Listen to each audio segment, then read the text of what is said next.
Salam sejahtera Malaysia, denyut nadi suara rakyat bergema di channel ini. Jangan lupa tekan butang subscribe, like dan share. Malaysia kita punya, cintai Malaysiaku, kita jaga kita.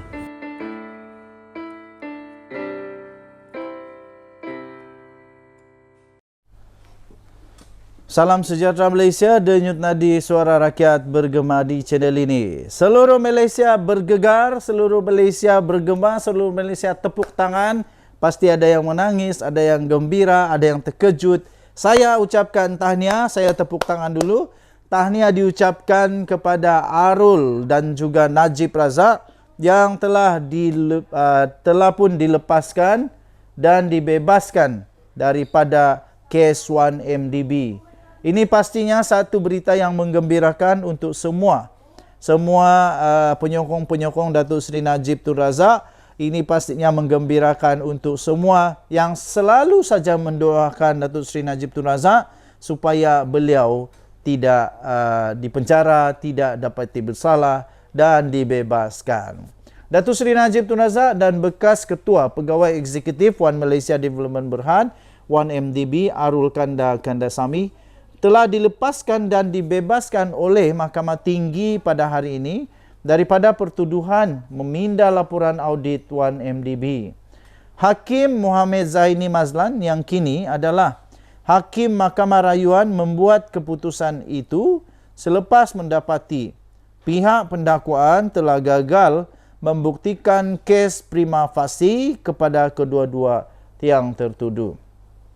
Mahkamah juga turut membebaskan Arul Kandasamy daripada tuduhan bersubahat dengan Najib melakukan pindaan itu selepas memberikannya sijil indemnity pengecualian liability undang-undang kerana keterangan yang diberikan beliau berikan adalah benar dan menyeluruh.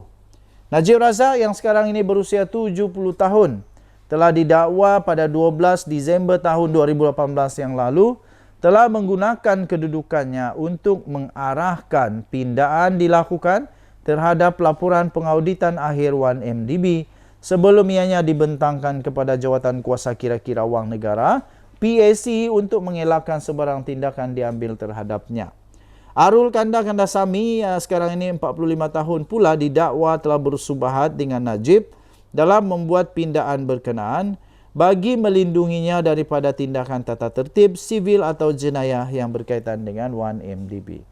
Kedua-dua mereka didakwa mengikut Seksyen 23/1 dan Seksyen 24/1 Akta SPRM yang memperuntukkan hukuman penjara maksimum 20 tahun dan denda 5 kali ganda nilai suapan atau RM10,000 Malaysia mengikut mana yang lebih tinggi jika sabit kesalahan.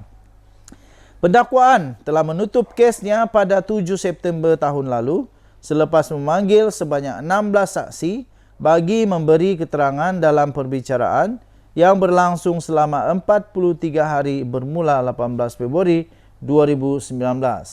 Ia kemudiannya menawarkan 18 saksi kepada pembelaan, di antaranya bekas pengerusi PAC sendiri, iaitu Datuk Nur Jazlan Mohamed, bekas Ketua Pesuruhjaya SPRM Tan Sri Zulkifli Ahmad dan bekas CEO 1MDB Datuk Sarul Azhar Ibrahim Halmi. Antara saksi utama yang memberikan keterangan terhadap Najib sepanjang perbicaraan ialah Ali Hamzah, bekas Ketua Audit Negara, Tan Sri Amrin Buang dan Tan Sri Dr. Madina Muhammad. Dalam prosiding itu pendakwaan dikendalikan oleh Timbalan Pendakwa Raya Ahmad Akram Garib manakala tertuduh diwakili oleh Peguam Tan Sri Muhammad Syafi Abdullah dan Datuk N. Sivanathan. Najib masih berdepan lagi dengan 3 lagi kes mahkamah termasuk penyelewengan 2.3 bilion dana 1MDB yang kini di peringkat perbicaraan dan setakat ini pendakwaan sudah pun memanggil 44 saksi. 2 lagi kes membabitkan pecah amanah jenayah berjumlah 6.6 bilion berhubung pembayaran kepada International Petroleum Investment Company IPSC dan pengubahan wang haram membabitkan dana SRC International sebanyak 27 juta yang masing-masing masih lagi di peringkat pengurusan kes. Denyut nadi suara rakyat bergema di channel ini, tahniah diucapkan kepada Datuk Seri Najib Tun Razak dan Arul Kandasamy serta pasukan peguamnya yang berjaya membebaskan beliau. Kita jumpa lagi. Sekali lagi saya ingin ucapkan tahniah. Tahniah. Tapi jangan ingat, sudah bebas. Ada 3 lagi yang bakal perlu dihadapi oleh Datuk Seri Najib Tun Razak. Kita jumpa lagi. Bye-bye. Salam sejahtera Malaysia. Denyut nadi suara rakyat bergema di channel ini. Salah satu badan yang perlu di Malaysia yang amat penting adalah badan kehakiman. Dan setiap kali pemerintah bertukar, setiap kali kerajaan bertukar, yang menjadi teka-teki seterusnya ialah siapakah yang bakal dilantik oleh kerajaan yang memerintah, siapakah yang dilantik oleh kerajaan yang memerintah untuk sekali lagi menjadi AG, Attorney General untuk negara. Dan ini menjadi persoalan yang sentiasa menjadi persoalan yang tricky. Kerana apa jadi tricky? Kerana orang nak tahu siapa yang dilantik. Dan selalunya orang kata yang dilantik ini akan membawa kelebihan kepada kerajaan. Tapi pada pendapat saya, lantikan ini tidak juga sebenarnya memberi apa-apa kelebihan yang buruk.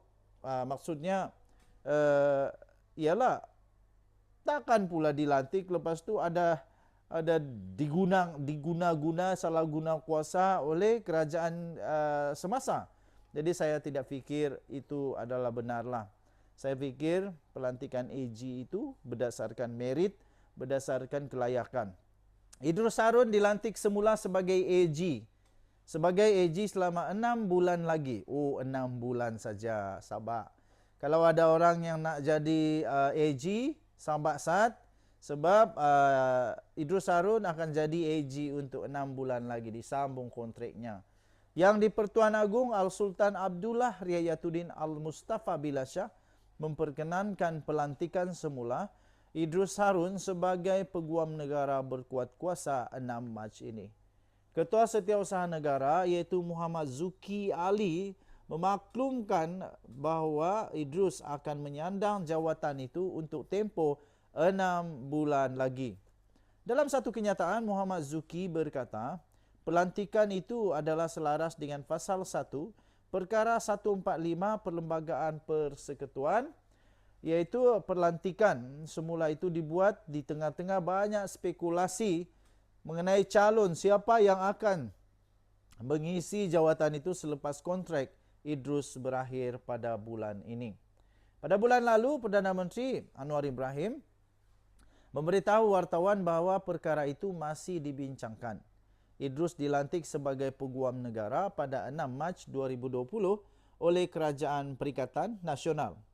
Dia dilantik untuk menggantikan Tommy Thomas yang meletak jawatan apabila Kerajaan Pakatan Harapan PH tumbang pada tahun yang sama.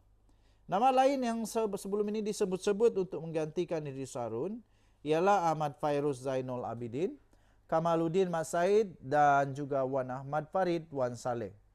Ahmad Fairuz dan Kamaluddin sebelum ini pernah berkhidmat di Jabatan Peguam Negara sebelum dilantik sebagai hakim.